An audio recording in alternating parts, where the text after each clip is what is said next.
revision worksheet for class 7 students. Okay, for annual exam there are the 11 questions for your revision. This is the worksheet 1 for you. Now the question number 1 is arrange in ascending order. Okay, how to arrange in ascending order? These are the rational numbers. How to arrange? The numbers are -3 by 10, -7 by -5, 9 by -15 and 18 by 30. Okay, how to arrange in ascending order? So first we will take the LCM of denominators 10, 5, 15 and 30. Clearly we know that the LCM of all these numbers are 30. यानी 30 में इन सभी ये divide हो जा रहा है, 30 divide हो रहा है यानी least common multiple is 30. Now convert the following rational number in the form of denominator 30. So we have to multiply 3. Okay, so we get -9 by 30. Okay, क्या किए हैं इसका हम लोग डिनोमिनेटर को 30 में कन्वर्ट करना है. तो डिनोमिनेटर में 3 का मल्टीप्लाई करेंगे तब यहाँ क्या आएगा 30. तो वही 3 का मल्टीप्लाई हमको न्यूमिनेटर में करना है. तो -3 into 3 -9. Next one is -7 by -5. Okay. Now multiply. The both the minus are cancel. हम लोग दोनों को कैंसिल कर सकते हैं क्योंकि दोनों नेगेटिव हैं तो इसको पॉजिटिव साइड में ले जाएंगे.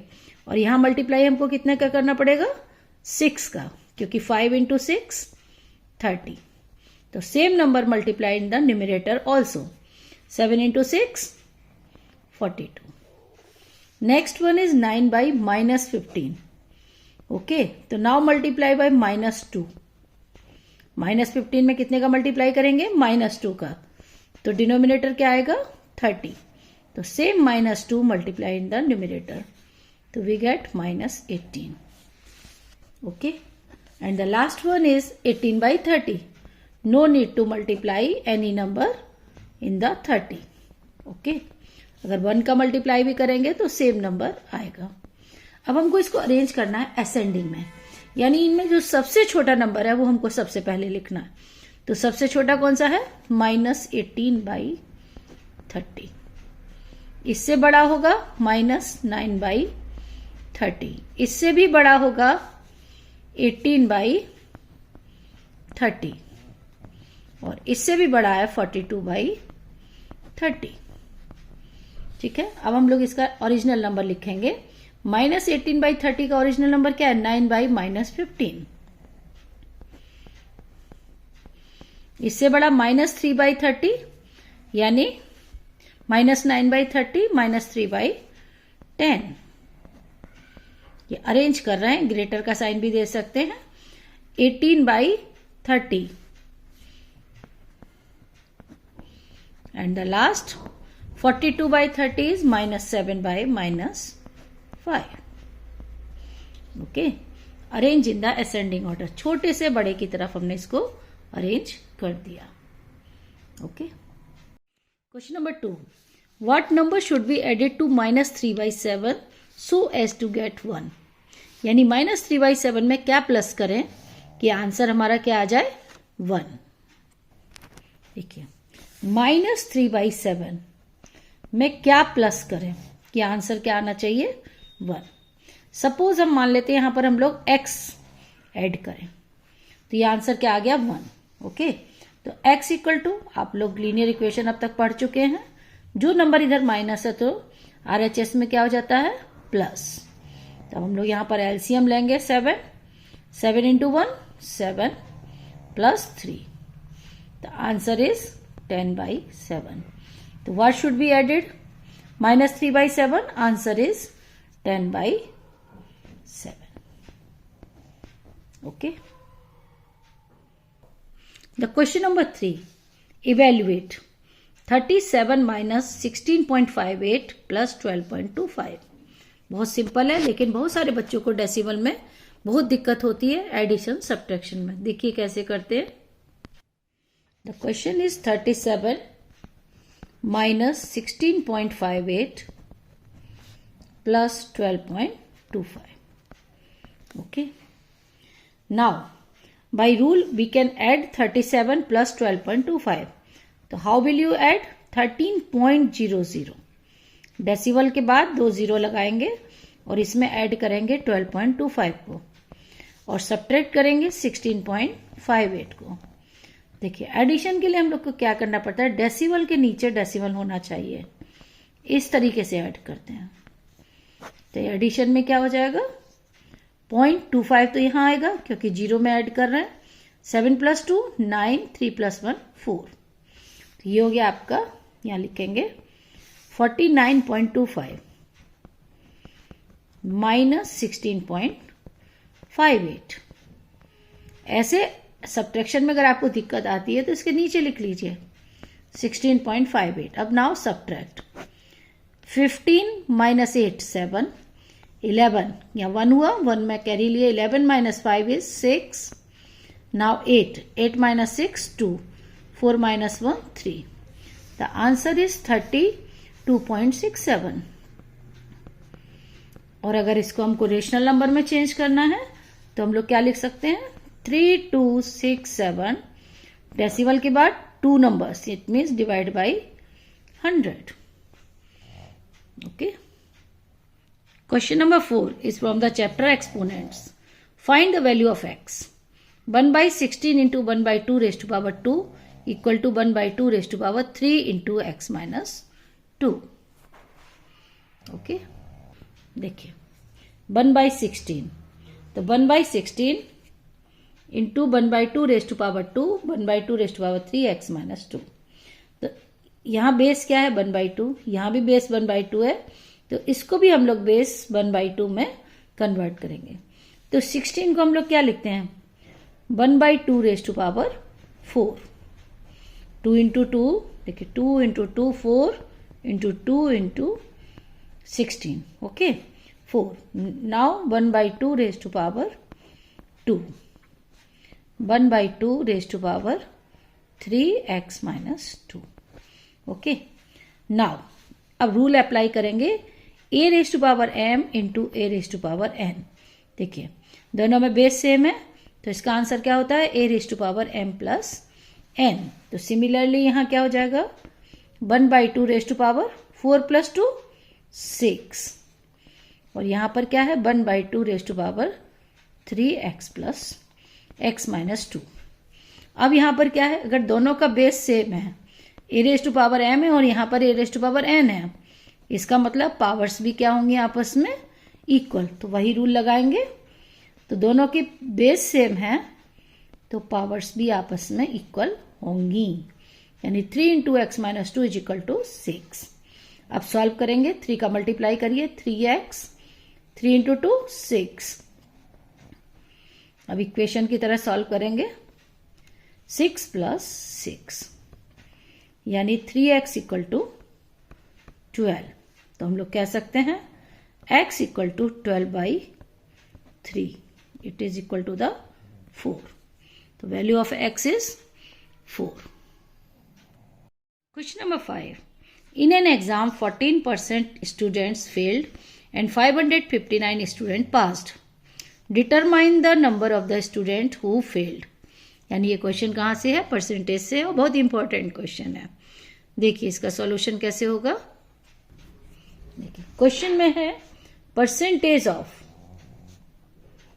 Failed students.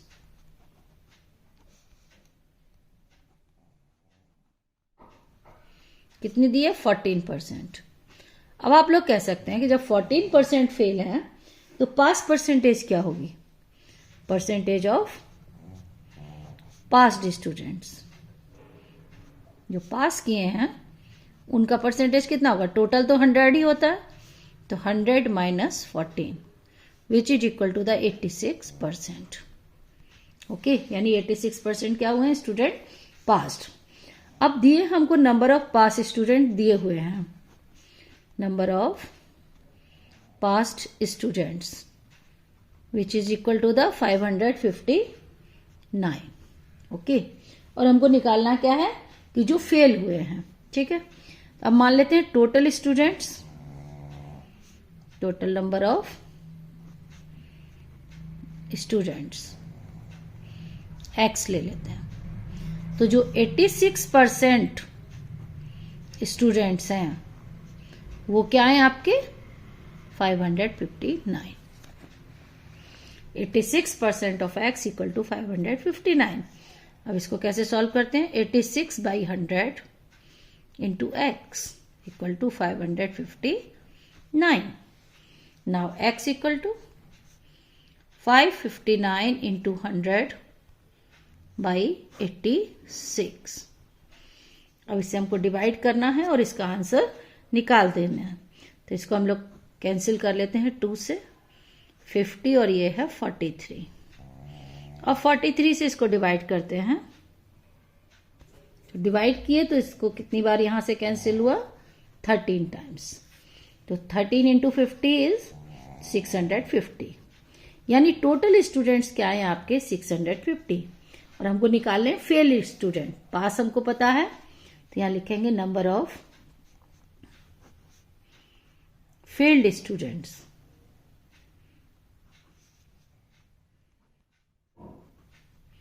तो क्या करना है हमको? माइनस करना है। 650 minus 559 which is equal to the 91। यानी जो फेल स्टूडेंट्स हैं वो हैं 91। Next question is find the product, यानी from algebraic expressions 0.1a minus 0.2c multiplied to the a plus c plus ac। यानी this is a binomial and this is trinomial, यानी product of binomial to the trinomial. How to solve? देखिए 0.1a minus 0.2c multiplied to a plus c plus ac। देखिए binomial के product में हम लोग सबसे पहले फर्स्ट टर्म है 0.1a, इसको मल्टीप्लाई करेंगे इस पूरे ट्राइनोमियल में a plus c plus ac। Similarly minus 0.2c multiply करेंगे फिर इसी ट्राइनोमियल में a plus c plus ac।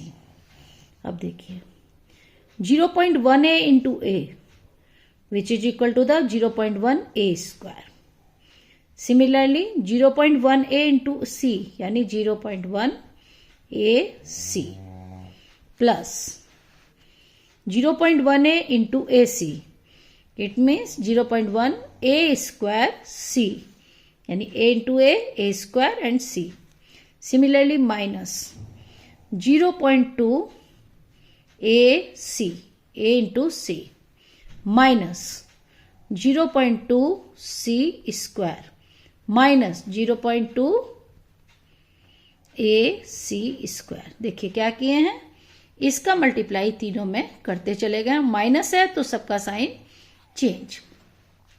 अब देखिए 0.1ac 0.2ac then a square c square है, यानी अनलाइक टर्म्स है, ये भी अनलाइक है। सिर्फ हम इन दो टर्म्स को आपस में ऐड कर सकते हैं, बाकी सारे टर्म्स सेपरेट रहेंगे। तो देखिए आंसर हो जाएगा 0.1 a square 0.1 a square c minus 0.2 c square minus 0.2 a c square and ac 0.2 minus का क्या बचेगा 0.1 ac। This is the answer. Okay, इस तरीके से हम लोग प्रोडक्ट करते हैं। This is the next question, question number 7 from the linear equations. Solve z minus 1/3 equal to 1 plus z minus 2/4। देखिए लीनियर इक्वेशन को सॉल्व करना है, ठीक है। तो इधर तो हमारा क्या दिया है z माइनस 1/3 और यहाँ क्या हो जाएगा, हम लोग लेंगे 4 एलसीएम। तो ये क्या हो जाएगा 4 into 1 is 4 plus z minus 2। ये हो गया आपका z minus 1/3 equal to 4 minus 2 is 2 plus z/4। अब इस केस में हम लोग क्या करते हैं, क्रॉस मल्टीप्लाई करते हैं। तो क्रॉस मल्टीप्लाई करने के लिए 4 का मल्टीप्लाई करेंगे z माइनस 1 में और 3 का मल्टीप्लाई करेंगे 2 प्लस z में। क्रॉस 4 इंटू दिस 3 इंटू, अब देखिए 4z minus 1 it means 4z minus 4 3 into 2 6 plus 3 into z is 3z. Okay. Now numerator नहीं, LHS में हम लोग लाएंगे वेरिएबल को, यानी 4z और ये प्लस है तो इधर आके क्या होगा माइनस, ये 6 और ये -4 इधर जाके +4, यानी z equal to 10. This is the solution. अगर हम लोग इसको चेक करना चाहेंगे तो भी हम लोग कर सकते हैं. देखिए how to check. See here z equal to 10. Put in the LHS. z -1/3. It is 10 minus 1/3. 10 minus 1 is 9/3. It is equal to the 3. LHS is 3. Now check RHS. 1 plus z minus 2/4. 1 plus z is 10 minus 2/4.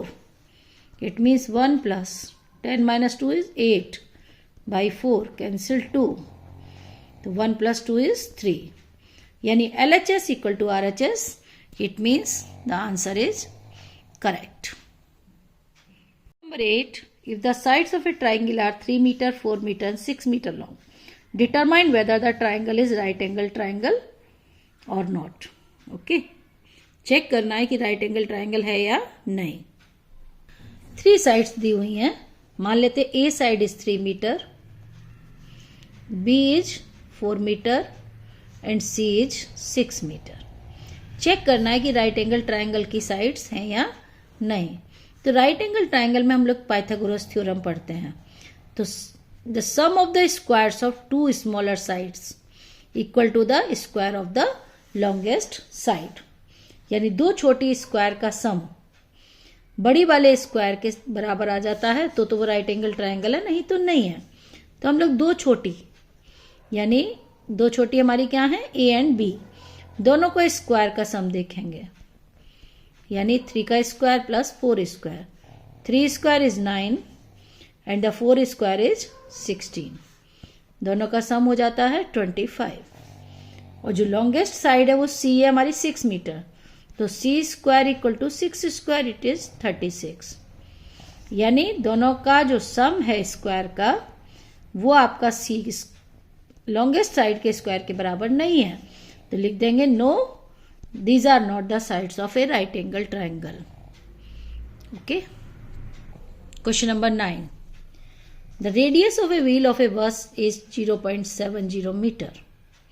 How many revolutions will it make in covering 22 kilometre. यानी radius जो है वो 0.70 metre है wheel का, तो 22 kilometre में उसको कितने रिवोल्यूशंस लगाने पड़ेंगे, यानी कितनी बार व्हील को मूव करना है.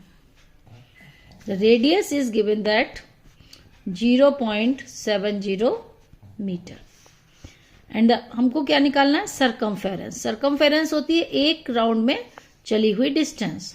तो circumference is formula 2πr, 2 into 22/7.70. Okay. अब हम लोग बच्चे डेसिबल हटा के यहाँ क्या लगाते हैं 100. 1 0 से 0 कैंसिल, 7 से 7. ये हो गया 22 इंटू 2 44 डिवाइड बाई 10. यानी हम लोग इसको क्या कह सकते हैं 4.4 मीटर. ओके.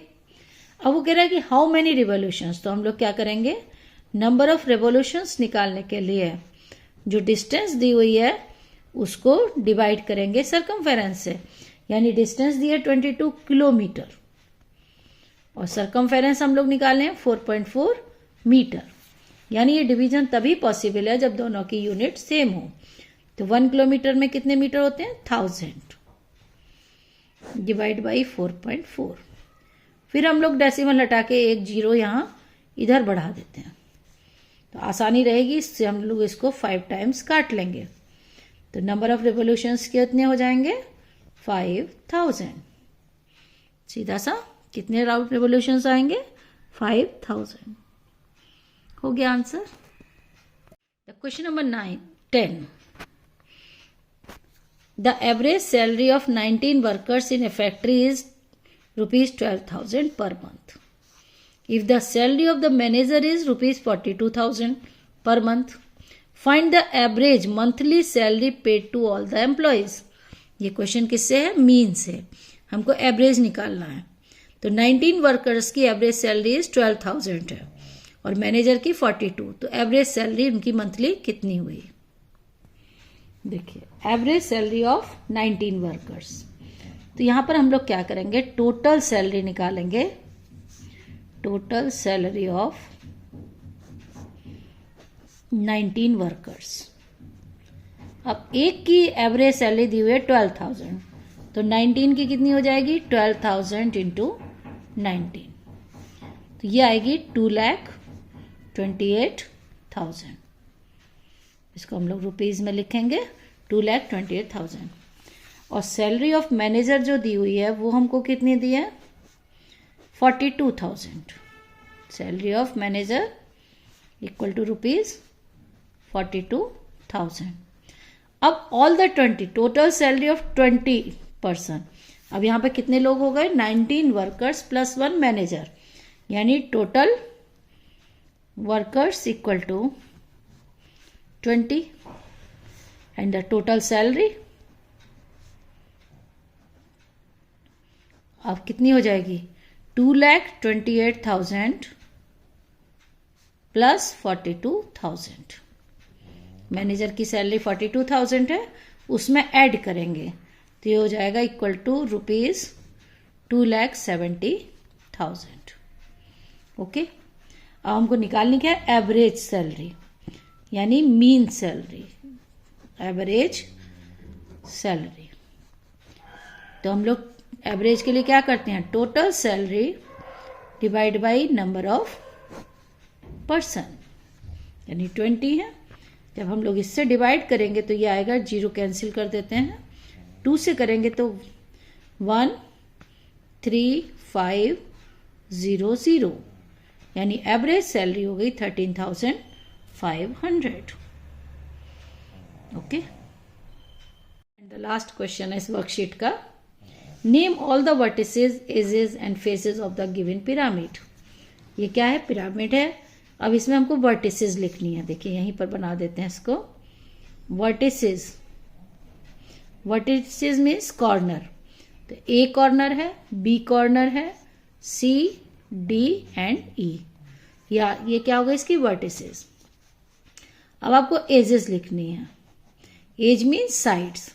तो ए से आप साइड देखेंगे, ए से बी की तरफ A B, A C, A D, ए ई, ये 4 साइड्स तो ये हैं, ए सी, ए बी, ए डी, ए ई। और बेस में कितनी है? 4। कौन कौन सी है? B C, C D, D E and B E. There are 8 total edges. Now the faces. अब देखिए फेसेस कौन कौन से हैं। पहला हमारा ट्रायंगुलर फेस है। कितने फेस हैं ट्रायंगुलर? 1 2 3 4। पहला होगा ए बी सी, दूसरा फेस है A C D, A B C, A C D, A D E, और फोर्थ है ए बी ई। और जो लास्ट है ये आपका क्या है? B C D E. ये हो गया एक स्क्वायर शेप में, या जैसा भी है ये। तो फेसेस कितने हो गए? 1 2 3 4